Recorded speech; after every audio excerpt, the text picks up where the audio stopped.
The fire breathes low tonight. Resin pops in the wood, and a ribbon of smoke slips upward, thin as a thought. The night keeps its distance, listening. I have sat by flames like this in many places, where stories move from mouth to ear, the way warmth moves from ember to skin. This one is older than ink, older than the paths that pretend to lead here. Lean closer.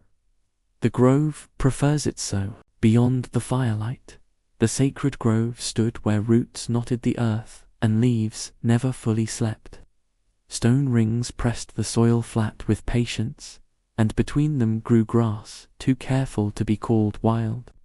In that place, the Druids came at the turn of seasons, not to command the future, but to listen for it. There was a rule kept quietly among them. No word was spoken before the signs were read. No question was asked aloud. They believed that fate, once named too early, learned how to hide. The grove answered only when approached with empty hands and quieter hearts. Ravens watched from the EOZ, their black eyes bright as wet stones. Deer crossed the clearing at dawn and dusk, never at noon. A fox would sometimes pause at the outer ring, nose lifted, as if counting breaths. Two questions lingered without being asked. Why did the animals arrive before the Druids did?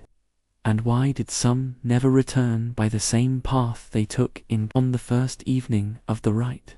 The Druids entered one by one, feet bare, robes brushing, fern tips beaded with night dew.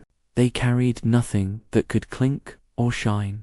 Even their staffs were left leaning against a distant oak, as though the wood itself had been told to wait. They formed no circle at first. They listened. Wind moved through leaves, then stopped.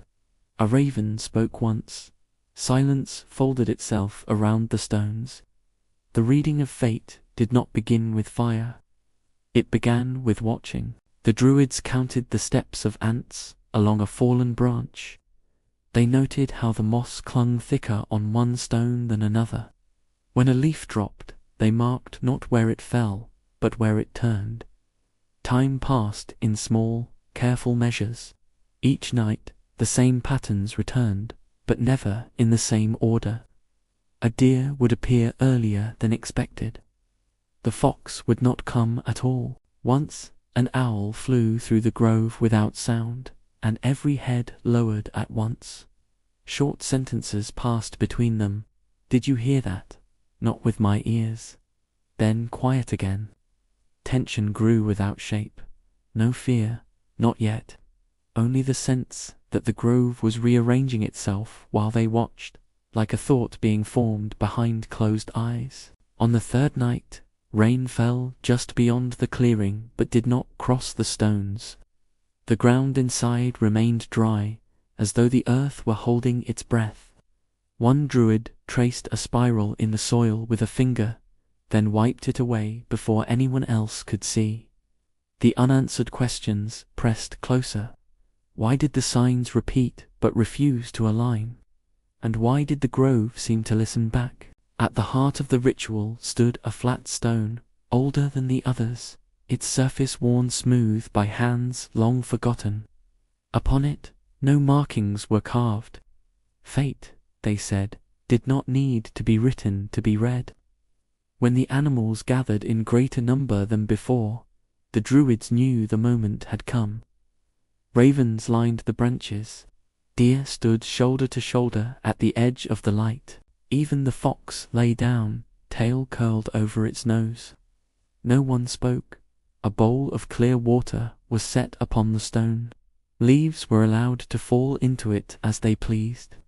Ripples were watched until they stilled. The reflection of the moon wavered, then settled. This was the reading. The signs did not point forward. They pointed inward. The Druids saw not what would happen, but what was already moving beneath their choices. Paths they pretended not to see, endings delayed by kindness, beginnings avoided out of habit. Some readings brought relief, others brought the weight of knowing. I have seen a hand tremble over that water, not from cold, but from recognition. The grove accepted the truth without judgment. It always did.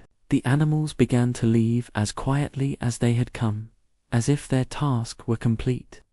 One raven remained until the last Druid stepped back from the stone. When the ritual ended, no farewell was given. Each departed alone, by different paths, carrying nothing visible.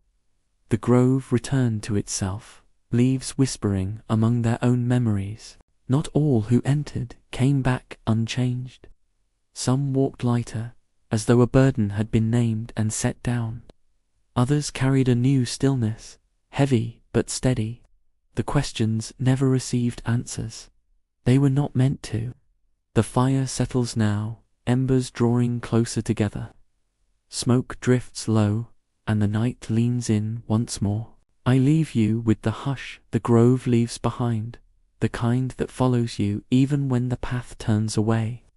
If you find yourself here again, the stones will not remember your name, but they will remember how you listened.